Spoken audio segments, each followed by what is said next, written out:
Breaking news. A wanted criminal is on the run. His name is Vein Thrombosis, code number DVT. He's under the family of cardiovascular diseases, which is the world top murderer. Thrombosis is one major condition of CVDs, and it is also one of the common complications of COVID-19. You might feel pain, redness, tenderness in your lower limbs when he's near you. How could I combat DVT? I know, I can use synthetic biology. Let me sketch a plan on my NYCU iGEM magic parchment, and I'll call this mission Natto It Out. Research has shown that the thrombolytic enzyme nattokinase has many advantages compared with conventional thrombolytic drugs such as aspirin. Maybe I can use nattokinase to combat DVT. Professor Sumi, you are the first person that discovered nattokinase. What do you think about using nattokinase to combat DVT? Spectacular idea. Nattokinase does have thrombolytic ability and inhibits platelet aggression. It can help combat thrombosis through producing tissue plasminogen activator to help endothelial cells break down thrombosis. I look forward to seeing nattokinase be developed as a prevention method for thrombosis. Great! Thank you, Professor Sumi. So I'll use nattokinase. What about the prevention method? Dr. Chen, what do you think about using nattokinase to develop a prevention method for DVT? Good idea. Preventive medicine is an increasingly important area these days, and maybe you can think about integrating the concept of primary prevention and secondary prevention. Thank you. But how can I develop a preventive method? How about making a probiotic that produces nattokinase? Let me consult Professor Tsai, expert in the fields of probiotic. Professor Tsai, what do you think about building a strain of genetically modified nattokinase-producing E. coli and making it a probiotic for thrombosis prevention? Well, under current legislation, a genetically modified bacteria can be registered as a probiotic. But there's this concept of a live biotherapeutic product, or LBP, that you may consider. In the guideline for LBP, provided by the FDA to the biomed industry, a genetically modified bacteria can be called a recombinant LBP. That is so cool. Thank you, Professor Tsai. I'll integrate LBP into my mission sketch. Wait, but there must be biosafety concerns for a recombinant LBP. Dr. Chen, we plan to make a strain of genetically modified E. coli and make it into a live biotherapeutic product, LBP. Is it better if we design mechanisms to kill the bacteria under certain circumstances? For example, when a person is no longer at high risk of developing thrombosis. Yes, absolutely. There will also be circumstances where a person has to make sure that there is no externally consumed thrombolytic enzyme, like when he or she needs to undergo a surgical operation. So definitely design ways to make sure the cleaning out of your LBP. I see. Thank you, Dr. Chen. So, based on these concepts, I can make the mission plan. The NYCU-Taipei iGEM project, Natto It Out, contains 4 islands and 7 buildings. A nattokinase LBP island with NK production, adhesive protein, and oral delivery system buildings. A remote control system island with thrombosis detection and optogenetic system buildings. A biosafety island with a kill switch building, and a dry lab island with a cleavage site prediction software. With the joint forces of all islands, Natto It Out is surely to defeat DVT. Now, you can start your journey.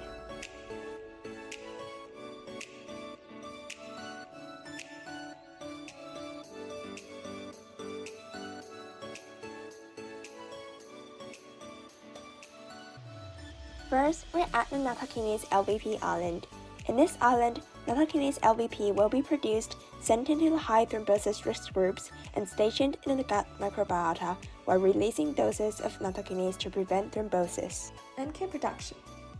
In our design, we cloned the NK gene from B. subtilis and constructed the cloning vector by ligating APRN to PET21A with 6 times his tag helping purification. To improve the production level, we replaced the native signal peptide of APRN with PAL-B leader sequence. Also, we plan to conduct mutagenesis of APRN for nattokinase efficiency improvement. We established a standard curve of urokinase activity for the fibrin plate assay.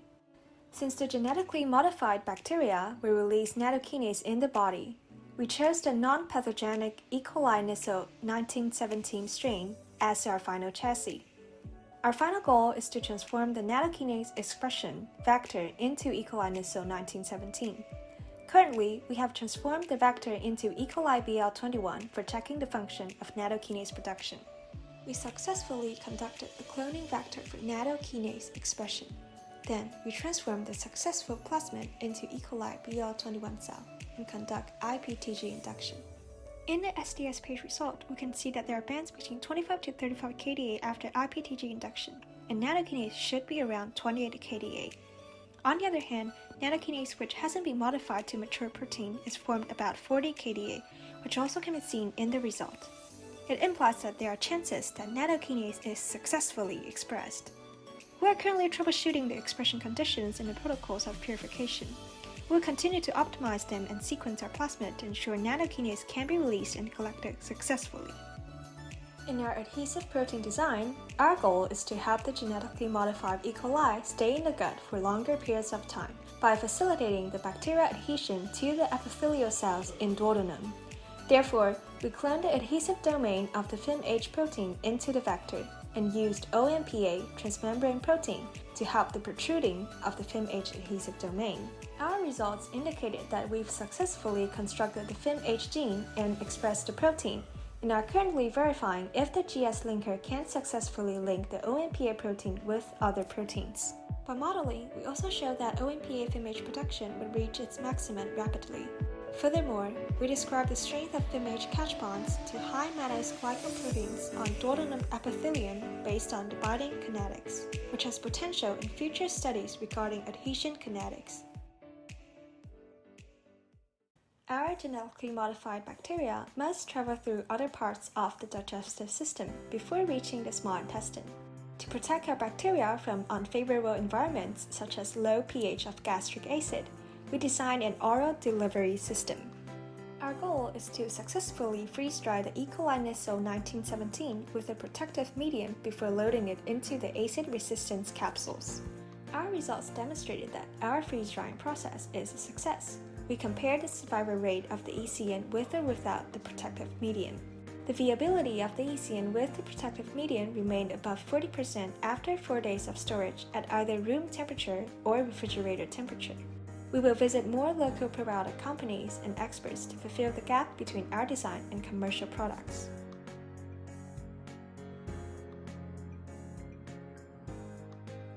Second, on a remote control island, there are two buildings: thrombosis detection and optogenetic system. Through these two designs, we want to be able to remotely control the nattokinase releasing amount of the E. coli we sent to the user's intestine. We designed a system where the user would know the thrombosis risk through a thrombosis detection kit and a risk calculating app. Once the risk level is too high, the device could send a signal to the E. coli equipped with an optogenetic system, and therefore boost the production of nattokinase. For our thrombosis detection, our goal is to build up a device that can detect the thrombosis risk by examining the concentration of D-dimer in the saliva.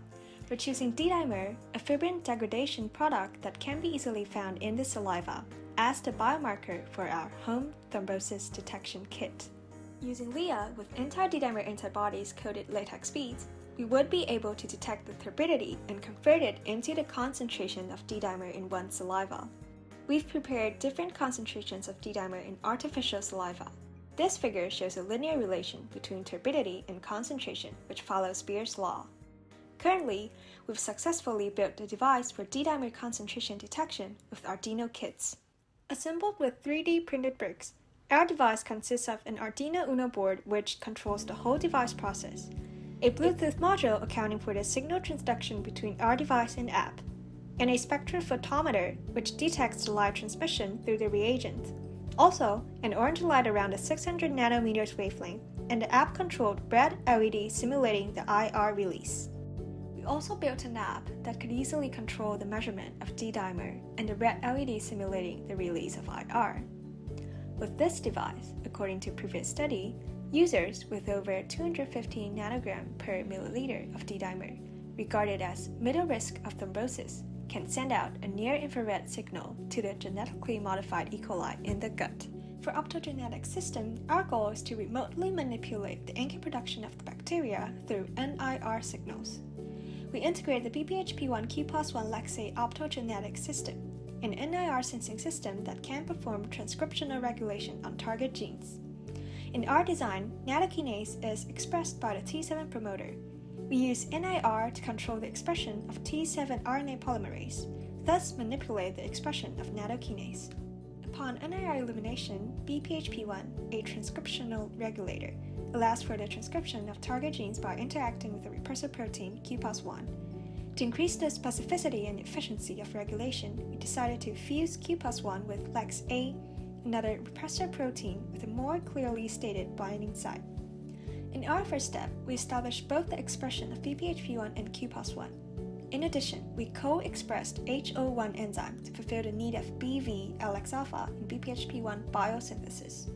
Next, to verify the protein-protein interaction between BPHP1 and Q+1, we're using FRET experiment to identify the FRET signals between BPHP1 and Q+M-cherry fusion proteins, whose binding site has been predicted through GILAB modeling. In the future, we're continuing verifying our optogenetic system function, completing experiments including protein expression and functional assays. If the system works well, we'll be able to regulate the expression of any gene we want with appropriate design, just as the remote controllable nattokinase production system in our project. We believe that this system can not only be used for NK production, but also many other fields. Precise drug administration, nutrient supplement, and anything that would need a remote control. We look forward to seeing a wide application of remote control system in the future. Third, biosafety island. Now we have our Nattokinase LVP, a remote control system constructed. We're moving on to the biosafety aspect of our product. After consulting Mr. Hayashi and Professor Tsai, we understood the negative impacts antibiotics could have on the normal gut microbiota. Therefore, we decided not to use any antibiotics in our biosafety design. Instead, we designed a kill switch using the MazE MazEF toxin-antitoxin system. We integrated two biosafety features in one system, in which the bacteria would die when it's outside the human body, where the temperature is under 25 degrees Celsius, and dies inside the human body when the user takes in L-arabinose for cleaning purposes. MazEF kills bacteria by exhibiting endoribonuclease activity. MazE saves bacteria by inhibiting MazEF activity. In Design 1, we used a PBAD promoter and a thermometer RBS as sensors, and a TETR-PTETR system as an inverting logic gate. The toxin MazEF is expressed constitutively at low level with the help of a constitutive promoter. The antitoxin MazE, on the other hand, is expressed only when L-arabinose is not present, and the environmental temperature is higher than 25 degrees Celsius. For proof of concept, we modeled the effectiveness of the MazE MazEF toxin-antitoxin system with MATLAB. MazEF cleaves mRNA with the ACA sequence. And our modeling suggests that a small amount of MazEF is strong enough to kill our bacteria, and a weaker constitutive promoter should be used to control MazEF expression. We successfully cloned the MazE MazEF genes from E. coli strain MG1655. Then we first constructed the MazE controlling part in the lab and replaced MazE with RFP to estimate how much MazE will be expressed under different temperatures and L-arabinose concentration. However, our assay suggests that the design did not work as expected, so we went on troubleshooting.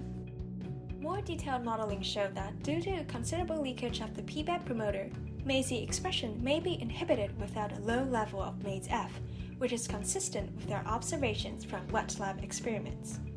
This result shows instability of the system, so we moved on to Design 2. In Design 2, we designed a more simplified version, which uses a tandem promoter to control MazEF expression, and a temperature-controlled MazE expression.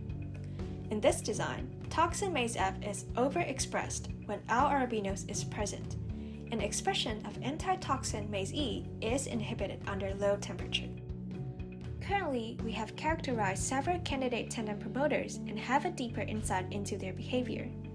Our latest data has shown some interesting properties, including one with significantly amplified strength compared to the PBAD promoter. We will explore more of these tandem promoters' interesting characteristics in the future. We're arriving at the last island, Dry Lab Island. Here, we will construct a software for cleavage site prediction. Inspired by the fact that nattokinase may have multiple pharmacological actions in the human body, we believe that this implies a set of human proteins that could be the substrate for nattokinase. However, analyzing the 3D folding structures is computationally expensive. Our goal is to determine the nattokinase protease-substrate relationship by developing a cleavage site prediction software based on machine learning algorithms requiring only primary sequence data. Nattokinase belongs to the S8 serine protease family. We built improved amino acid distance pair IAADP feature selection algorithm to find the critical amino acid pairs involving active sites and peptidase units in the S8 family protease. Then, we created a cleavage site matrix containing 8 amino acids and their numerical biochemistry properties. Finally, we combined above data and input it into a neural network, NN, using 1, 0 to label the positive-negative protease-substrate relationship, respectively. The results indicated that our model has great performances on predicting S8 family protease-substrate relationships, with a recall of 0.874, and at the same time, significantly lowering the computational cost. In addition, it provides the potential cleavage sites of nattokinase that are worth experimenting and verifying, having great potential in the clinical research of nattokinase and other S8 family proteases.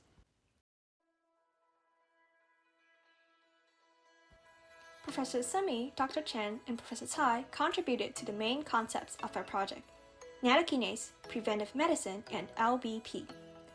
Professor Padma, MegaPro, BioRich help us simplify our oral delivery system. Mr. Hayashi educated us on the health benefits of the gut microbiota. Dr. Zhang suggested us to target DVT. Yi Qingyuan motivated us to solve the problems of elderly care in the society. Natto It Out has greatly improved thanks to all these experts who partook in our integrated human practices journey. We hosted the 2021 Optogenetics conference, collaborated with Team SDS-Taipei for a confirmatory experiment in our kill switch design, and joined the iGEM Taiwan meetup with other Taiwan iGEMers. We promoted SynBio, encouraged participation in scientific research, and provided health education to the public through our social media platforms, science lecture to high schoolers, and leaflets for the elderly community.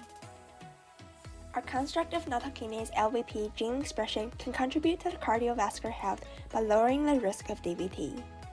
The other two main contributions are software as well as detection device and app. Firstly, we've developed a cost-effective software that predicts the cleavage sites targeted by S8 protease family through the hidden features in their amino acid sequences. Secondly, we've built up a preliminary 3D printed device for thrombus level detection and developed a user-friendly app on the phone, in which the users control nattokinase release through Bluetooth signal transduction. With these contributions, NYCU-Taipei iGEM team can contribute to the prevention of DVT, CVDs, and COVID-19 vaccine side effects and pass down precious experiences to future iGEM teams. Under the pandemic, we carefully followed safety regulations. We avoided in-person contact during lockdowns. For physical human practices events, members were all masked, either vaccinated or tested negative. Despite the depressing conditions of COVID-19, NYCU-Taipei has grabbed every chance to contribute to our project, and our efforts certainly paid back. Congratulations! The criminal deep vein thrombosis has been defeated by Natto It Out. However, people around the world are still at risk of deep vein thrombosis. The 2021 NYCU-Taipei iGEM team has already begun its fight against DVT. With Natto It Out, we firmly believe that a day when DVT is no longer an abominable foe of modern medicine is just around the corner.